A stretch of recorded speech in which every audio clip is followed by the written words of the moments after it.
그 앞서 저희가 속보로 만나봤다시피 윤석열 대통령도 지금 사회적 화두가 되고 있는 의대 증원 문제, 전공의들 직접 만나고 싶다, 여러 가지 메시지를 던지고 있는데 아직 그 의사협회 측의 반응은 뜨뜻미지근합니다. 그런데 국민의 후보들요, 윤 대통령을 앞세워서 총선 막판을 치를 수 없다는 판단 때문인지 모르겠지만 어제는 일부 탈당을 요구했던 목소리까지 나왔었거든요. 그 분위기를 좀 가늠할 수 있는 게 있습니다. 바로 점퍼 얘기인데요. 바로 영상 만나보겠습니다. 점퍼 색깔이 빨간 색깔을 안 입고 흰 색깔을 입으셨네요. 선거운동원하고 똑같은 색깔이면은 표시가 안 나가지고 가운데 세울 때 저를 이런 색깔로 입혀야 된다고 그래서 그런 거지. 다른 현장에서는 빨간색 입고 다녀요.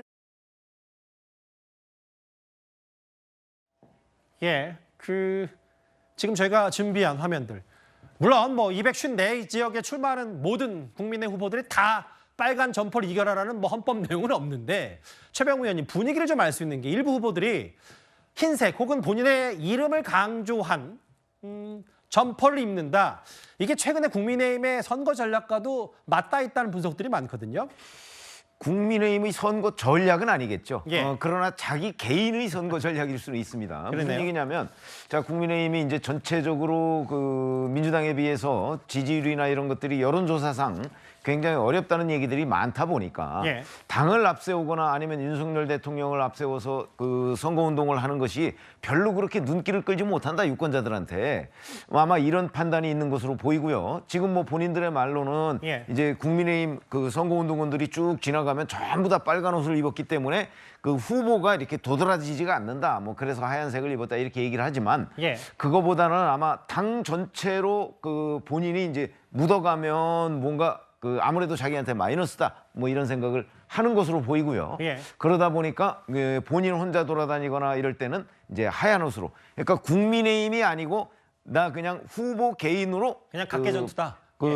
이제 결국은 승부를 보겠다 이런 의미라고 보는 것이, 왜냐하면 이런 일들이 과거에도 있었습니다. 예. 그렇기 때문에 저거는 이제 그 자기 개인 후보의 이름으로 이번 그 총선에 임하겠다 이런 의지의 표현으로 보입니다. 지금 그 화면에 등장했던 흰색 점퍼 입었던 후보들이 다 그런 개인 전략, 각계전투로 다 입었다고 할 수는 없어요.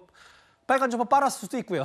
근데 이제 여러 눈에 띄는 후보들도 흰색 점퍼를 입었다. 국민의힘의 전반적인 내부 기류 아니냐라는 얘기인데, 김준욱 대변인께 이 질문을 드릴게요. 왜냐하면 저도 기억이 나는데 서초에 출마한 민주당의 홍익표 원내대표는 애초에는 또 흰색 점퍼를 입었다가 최근에는 또 빨간 점퍼로, 파란색 점퍼로 갈아입기도 하고요.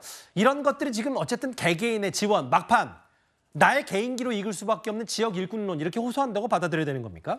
일단 그런 측면이 없지는 않아 보입니다. 근데 후보마다 사정이 다 있기 때문에 그 후보의 상황을 다 일반화해서 얘기하는 건 좀 바람직하지 않은 것 같고요. 예. 어쨌든 전통적으로 흰색은 무소속 후보들이 입어왔던, 무소속 후보를 상징하는 그런 색깔로 인식되어 있었는데, 그 색깔을 입었다라는 건 좀 아까 최 의원께서 말씀 주셨던 것처럼 당을 좀 멀리하고 후보 개인을 좀 부각해보고자 했던 그런 것들이 있는 것이고, 이제 지금 민주당이 파란색, 그 국민의힘이 붉은색 계열의 옷을 입는다는 것은 사실 멀리서 봐도 그 후보가 누군지 그 지역 사람들은 대체적으로 다 아는 거거든요. 그런데 그것을 멀리했다라는 것은 지금의 이 전체적인 선거 판세에 대한 그런 흐름을 가장 민심을 많이 접하고 있는 후보들 입장에서는 아마 느끼고 있는 게 아닌가, 이렇게 판단이 됩니다. 이현정 의원님, 짧게만 얘기해 볼게요. 오늘 한동훈 위원장이 지역 유세 일정을 소화하면서 아까 민주당 후보들의 여러 논란거리들을 하나하나 비판하긴 했는데,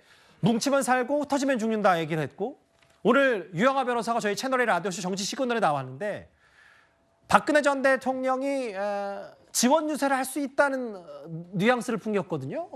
실제로 나올 수도 있는 겁니까, 박 전 대통령이? 글쎄 여러 가지 아마 지금 특히 유영하 후보 같은 경우는 아마 박 전 대통령이 특별한 분이기 때문에 지난번에도 이제 이 선거 나왔을 때 그때도 한번 토크 콘서트 하면서 지원을 했거든요.